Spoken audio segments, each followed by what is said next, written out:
1999. Un homme sans abri cherche un refuge dans le mausolée de Mackenzie à Édimbourg lors d'une nuit orageuse. Il trouve un toit pour y passer la nuit, mais quelques minutes après son entrée, il en ressortira en hurlant d'une terreur abominable. Il est fui car il devint celui qui déclenchera les phénomènes dont plusieurs centaines de personnes seront témoins sur des centaines d'années. Sans le vouloir, il avait déclenché les phénomènes de Poltergeist de Bloody Mackenzie.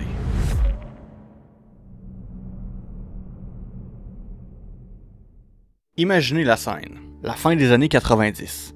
Un sans-abri à la recherche d'un abri tombe sur le mausolée de George Mackenzie, un homme si sanguinaire qu'on l'a surnommé Bloody Mackenzie. On raconte que l'homme a trouvé le moyen de s'introduire dans la tombe. A-t-il forcé la grille? A-t-il trouvé une porte ouverte? Le mystère reste entier. Une chose est certaine, lorsqu'il a pénétré dans le mausolée, le plancher s'est dérobé sous ses pieds. Il a alors chuté dans une crypte, un endroit digne des pires cauchemars. Il s'y est retrouvé nez à nez avec des ossements entassés les uns par-dessus les autres, comme des victimes de la peste. Le plus horrifiant, c'est que les légendes parlent de corps encore un peu charnus à cause du manque d'oxygène. C'est à ce moment précis que la terreur s'est emparée de lui, il s'est échappé, ses cris d'horreur résonnant dans le silence de la nuit. Et ce récit serait l'un des éléments déclencheurs des phénomènes de Poltergeist de Mackenzie au cimetière Graveyard Kirkyard à Édimbourg. Pour comprendre cette hantise, il faut revenir 3 siècles plus tôt. George Mackenzie naît en 1636 dans une famille aisée des Highlands. Brillant étudiant, il entre à l'université de St Andrews, puis devient avocat. Ambitieux, rusé et inflexible, il gravit rapidement les échelons politiques. Dans les années 1670, il est nommé Lord Advocate, l'équivalent du procureur général d'Écosse. Son rôle, faire appliquer la volonté du roi Charles II contre les Covenanters, des presbytériens écossais qui refusent de plier devant l'anglicanisme imposé par la couronne. Ce qui suit sera l'une des répressions religieuses les plus brutales de l'histoire écossaise. Entre 1679 et 1688, des centaines de Covenanters sont arrêtés, torturés ou exécutés.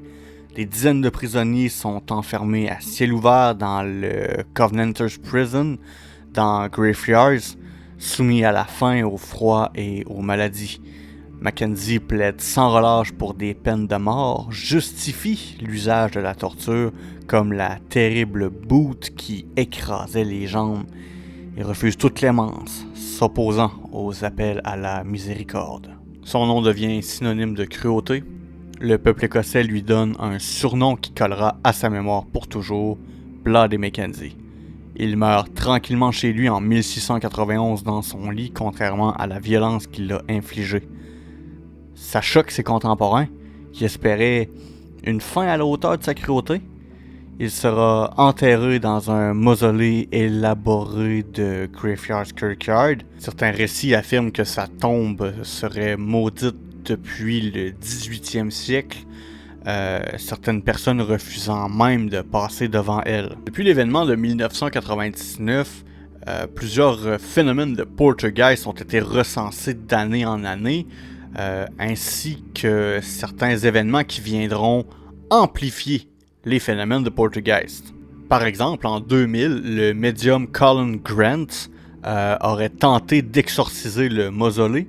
Peu après sa tentative, certains disent quelques semaines, d'autres quelques jours plus tard, il est décédé d'une crise cardiaque. Ce récit précisément a marqué la communauté et plusieurs vont affirmer que c'est une autre preuve de la présence de Bloody Mackenzie et que celui-ci serait venu se venger ou que son énergie malveillante finalement serait venue abattre l'auto-proclamé exorciste.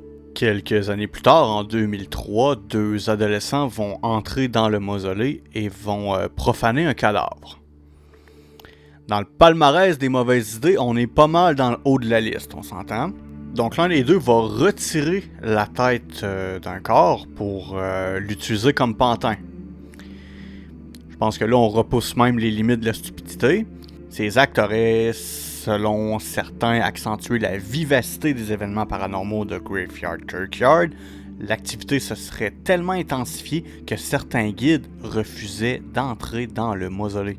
Depuis 1990, on recense plusieurs centaines d'attaques et de personnes qui ont perdu connaissance dans le cimetière.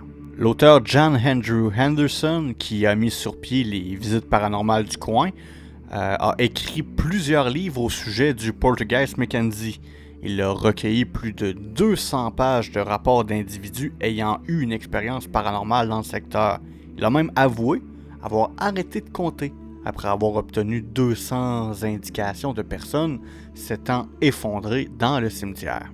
Les visiteurs rapportent plusieurs blessures inattendues, comme des bleus, des griffures, des marques de coups, des brûlures, se faire tirer les cheveux et même des doigts cassés dans certains récits.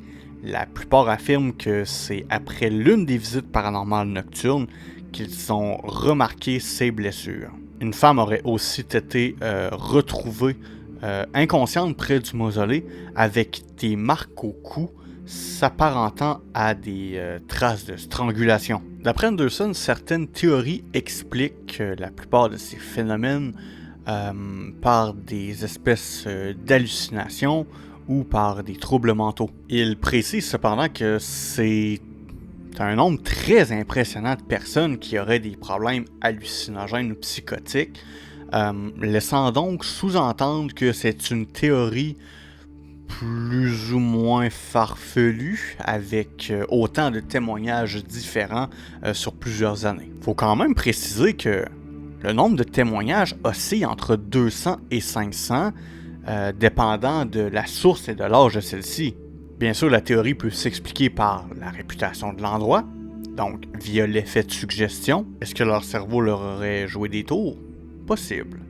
Mais qu'en est-il de ceux qui ont des traces physiques sur leur corps qui sont apparues pendant ou après les fameuses visites paranormales? T'sais, on s'entend qu'à part quelques-uns qui voudraient juste se rendre intéressants puis essayer de créer une fausse histoire autour de ça, justement pour profiter en tant que tel de la réputation de l'endroit, ben sinon, la plupart des témoignages qui ont ces marques physiques, ça a été découvert un petit peu par hasard.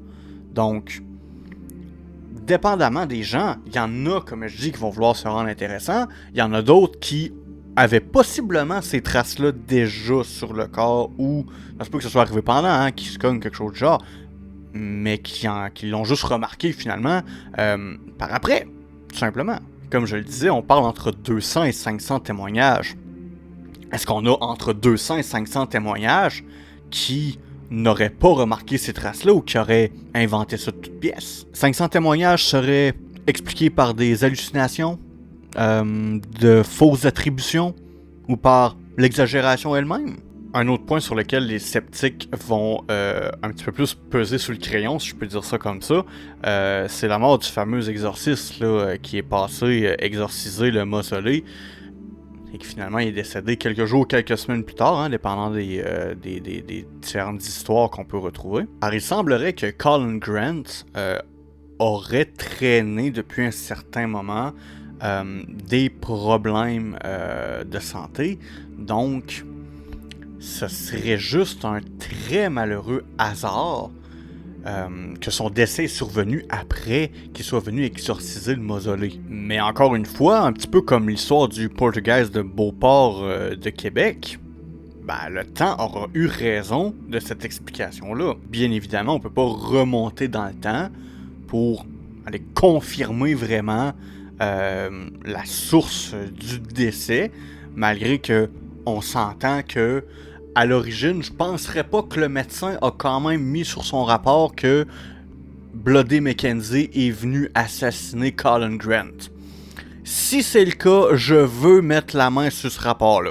Évidemment, votre conclusion vous appartient. Cependant, il semble que Bloody Mackenzie, même plusieurs centaines d'années après sa mort, réussit encore à amener des gens avec lui aux lisières du paranormal. Merci d'avoir regardé la vidéo. Je vous invite maintenant à aimer, commenter, partager et surtout à vous abonner à la chaîne pour ne rien manquer. Si vous avez une histoire à me raconter, écrivez-moi, les infos sont en description. Et si vous désirez continuer l'aventure aux lisières du paranormal, vous pouvez poursuivre avec cette vidéo affichée à l'écran.